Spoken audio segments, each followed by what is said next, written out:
guys, welcome to Product Cosmos. My name is Ashwamin. From today onwards, we are starting a mock interview series. Through this set of interviews, wherein we would be calling out product managers working in different domains and different industries, we would try to answer each and every question that might come your way as and when you go out for that dream product management role of yours. To start up with, we have invited today a girl or a lady who has been in this industry for more than 7 years. She has worked on products both on client and service side. I personally have worked with her during my stint at Pesa Bazaar. So, guys, without much ado, let's call Bhumika. Hi, Bhumika. Hi, Ashwamit. Thank you for having me here. Thank you so much, Bhumika. Before we proceed ahead, Bhumika, how about you go ahead and introduce yourself to our viewers and followers? Yes, of course. Hi, everyone. So I'm Bhumika. I have about 7 years of work experience. I started my career as a sales professional with a large Indian bank, and I worked there for about 3 years. So during this course of time, I developed the curiosity around how products are designed because I was selling one such product. And later, I was fortunate enough to move to a product role in a leading fintech company. So I have been enjoying developing different products since then, and it's been 4 years that I'm doing that, and I'm still enjoying it. Sure, that's lovely. I believe once a product manager, always a product manager. So that's how it works, right? Yep, yep. Okay. Bhumika, so you know how the format is, right? This is going to be a mock interview session. I'm going to ask you a few questions, and you have to actually act that you know you are actually in an interview, and possibly the answers that you would have given in an actual interview, you are supposed to answer it in the same way. Are you comfortable, or shall we get started? Yes, of course, please. Okay, amazing. So the most common question that is come across in most of the product management interview is, what is your favorite product and why? Uh, so how about, you know, today we have this as a question to you. If you are facing an interview, how would you go about this as an answer?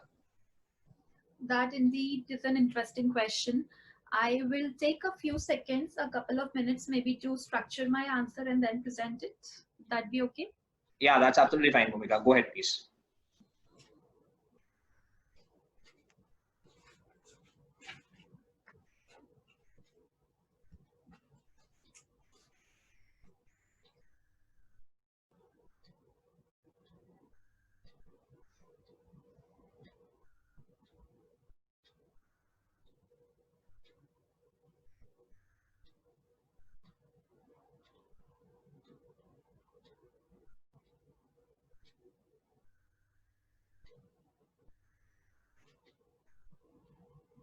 So I have thought of a couple of things that I can talk about.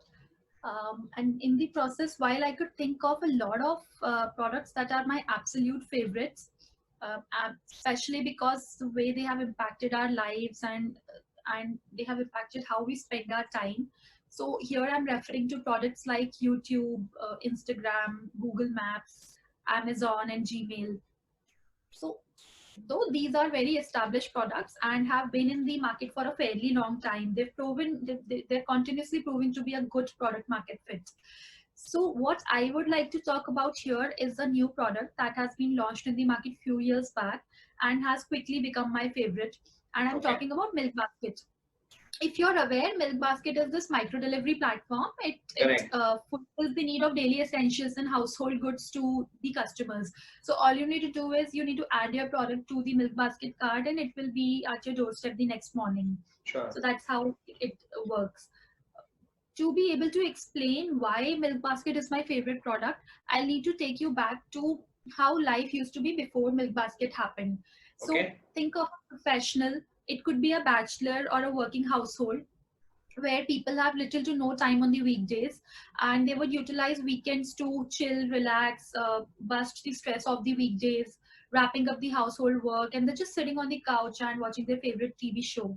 Amid all of this, buying groceries and other household essential items used to be a task. So you need to take stock of what is not there in the house, what is it that you need to get in stock, make a list of the groceries, figure out where do you want to go shop, then you're going to take an Uber or going to drive, and then where are you going to park your vehicle, what time to go so that you avoid the maximum traffic, a lot of other stuff. So even after all of this, you might not end up getting what you're exactly looking at. So now people could come up and say that why do you need to go? There's Grofers and a Big Basket. So while I agree, those have been great product innovations for grocery deliveries, but Grofers and Big Basket still, you still have to book a delivery slot so that the stuff can be delivered to your house, and these slots could be 2 or 3 days away. It does not give you the next day or so. So how Milk Basket has magically solved this problem is that I have to do none of this. Okay. You, all you need to do is add the product to your cart and it will be at your doorstep before 7 a.m. in the morning, and you don't even need to get up early to receive it from someone. So they have been practicing no contact deliveries even before it was essential. What I absolutely love about Milk Basket is the UI is super neat. uh, they have well defined categories. You can just go add whatever you want.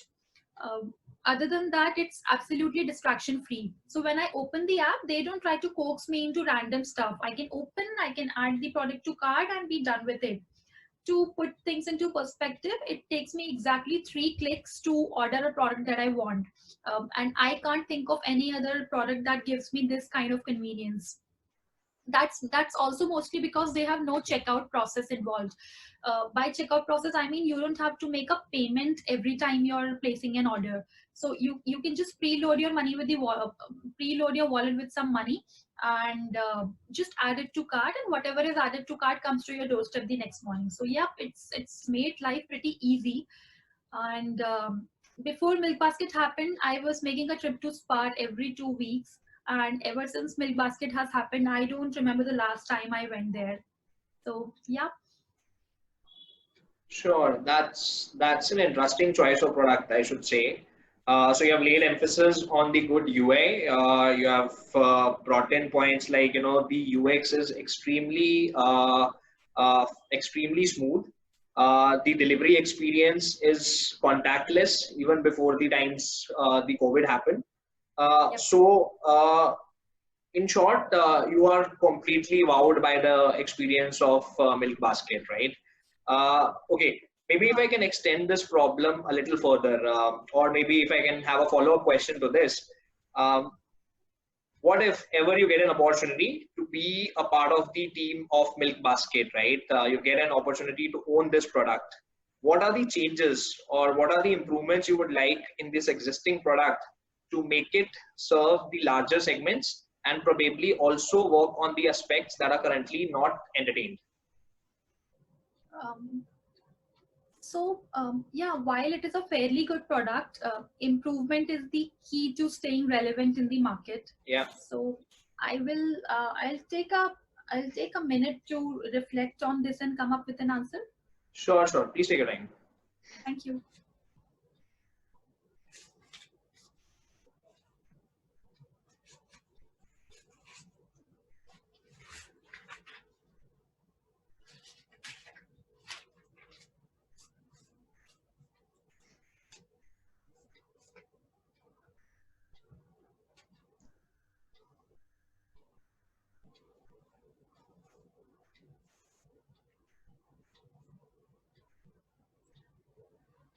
I have been able to think of a couple of things. So shall I talk about that? That was quick. Okay. Yeah, please go ahead. Yeah. So one thing that I was thinking is the audience that Milk Basket caters to currently is very small. They cater to tier 1 cities only, that's one. And they cater to apartment living or societies only. That could primarily be because of the model they have where they leave the stuff outside the doorstep. So it may not be very feasible for unstructured or row housing, because there could be people walking by who could just pick up your stuff and run away with it. So it's not as feasible. So in terms of tier 2 cities, Milk Basket could probably outsource the service to smart boxes or smart lockers where stuff can be kept inside these boxes, and OTP could be messaged to the customer. They can come pick it up, and there could be multiple or one such smart box in each neighborhood or so. Other way of catering to these markets is having a fixed time slot where people can be given a time slot that your stuff will be delivered between 7 to 9 a.m. the next morning.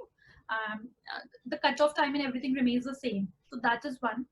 Another thing I was thinking was, especially due to these recent times, people have been advised not to move out because of Right. COVID, and it is dangerous, especially for children and elderly people. And elderly people, it could be instances that they are not very tech savvy or are not very comfortable in using the mobile app. So I was thinking Right. if there could be something like an IVR where they could place an order using the IVR menu options, and delivery model and everything can remain the same. So it would be very helpful and a great addition to the product. That is one. Second thing I was thinking was, there could be an auto suggested cart. So BilkBasket has all the data. They know what I order and they know at what frequencies. So they could just send me a notification, maybe saying, "Hey Bhumika, based on your previous history, we have prepared a cart for you. You can go ahead and approve it or edit it as per your current requirements." So it will save me the time and hassle of going through the entire catalog and adding the products that I want. It will make it further easier. That is Sure. another. And third could be a lot of time, and this one comes from my personal experience. A lot of time it happens that I have to order something and I recall of it at, let's say, 11:56 or 11:57 p.m., which is just 2-3 minutes before the cutoff time, and Mhm. usually that time is enough to place an order. But it could happen that while you open the app to place an order, you click on add item and there could be a pop-up saying, "Hey, your wallet is out of money." Right. Now in order to be able to add money to it, it will take 2-3 minutes, and the cutoff time is 12 a.m. So if I order past 12 a.m., the stuff will not deliver the next morning, it will be delivered next day. Okay. So there could be to a certain set of customers who are, let's say, premium customers or who have signed up for such a functionality, there could be a pay later option to these users, or a auto recharge wallet kind of thing where users can opt for it if they like, to make it more convenient to them. So yeah, these are the few options I could think of. Sure, sure. That was fair. I think the first point where you had mentioned, right, that you would want to capitalize on additional markets, something like you have suggested that tier two segments, right, wherein you had opted for something like smart boxes. So can you elaborate a little more on this aspect? That what do you mean by smart boxes? I think you've told that this is not something that the milk basket would be owning. It is an outsource thing, with some agency or something would be helping this delivery. But how exactly are you envisaging this? How this smart boxes will work? So since it is a capital intensive thing, Mhm. Milk Basket may not be willing to spend so much in the initial Correct. go because it must Yeah. be an experiment. There are companies who outsource these things. So these smart boxes are lockers kind of infrastructure. They can be Okay. placed in the Okay. neighborhood or inside a colony gate or somewhere, Sure. and you can open the locker by putting an OTP to it. So whenever, and Okay. these are Okay. currently being used by Amazon, Flipkart, etc., for delivering, for doing their deliveries. So Okay. whenever Milk Basket so those can be rented. There would be a monthly or a yearly rent, and Milk Basket in place the stuff inside the locker, and the OTP of the locker and the locker number can be messaged to the customer. Now the Sure. customer can come to the locker, enter that OTP, and collect that stuff. So this does away with the risk of somebody running with your stuff in the row Correct. housing Correct. kind of Correct. thing. Makes sense. Makes sense. Fair point. Okay. And I guess second point which I really liked, you have mentioned about the reaching out to elderly segment, right? Who are not very tech savvy. So I think the solution that you're proposing is the IVR approach, which I Yeah. personally really appreciate. So maybe no matter how good your UI UX is, but certainly when it comes to technology, not everyone is that savvy that they can really go freely with it.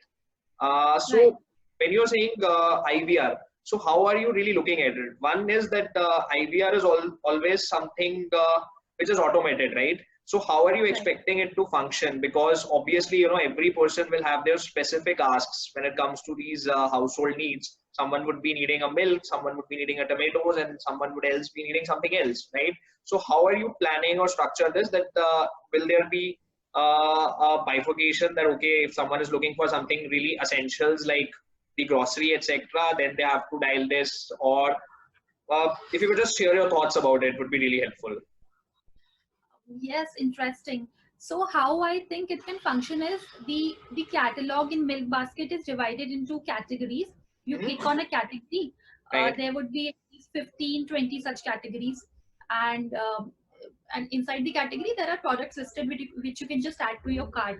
So initially this can probably be run as an experiment where Mhm. essential categories are being given Right, to the user through an right, IVR, and then maybe extend later on.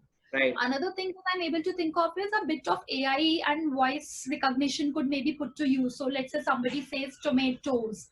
So using the voice recognition, IVR recognizes it and adds tomatoes to the card. So you said, do you mean tomatoes? And add it to the card. It could Okay. also function in that manner. Sure, So sure. Very interesting thoughts. Thank you so much, Bhumika. Okay, before we sort of wrap this out, since there are a lot of budding product managers who would be viewing this session of ours, so how about you share some tips or principles that you do apply in your daily life, which could help them as well? yes, of course. Um, I can indeed add a very unique perspective to this. So it is said that product managers need to be from the technology background to be able to succeed in this field. Yeah, yeah, So I, as a product manager, come from a non-technology background, sure. and my 2 cents would be you don't necessarily be able to code in order to be a product manager, but you should have a basic understanding of how technology works and functions. What are the Correct. APIs? How do they function, what is the database, what is the front end and back end architecture of a product like, and how is the how is the data stored. So yeah, this will not only help you have reasoned and informed discussions with the technology teams, but will give you better perspective of how things work in the product. So that is one. Another aspect of product management is being a product manager, you need to interact with a lot of teams, at least 6 7 teams on a daily basis. There is customer experience, there's technology, there's design, there's finance and legal, and so many other teams. Right, So a right. good stakeholder management is the key to succeeding in this field. So yeah, Sure, and sure. you learn on Uh, the way. All the best. I guess that was really helpful, Bhumika. I'm sure all the ones, those who are watching you, will be really getting benefited after hearing your thoughts about the product management and of course, the specific questions that we ran them through. So thank you so much, Bhumika, for finding out time to attend this. Thank you so much once again, and wish you all the best for all your endeavors ahead. Thank you so much. Thank you so much, Ashmi. Take care. Bye bye.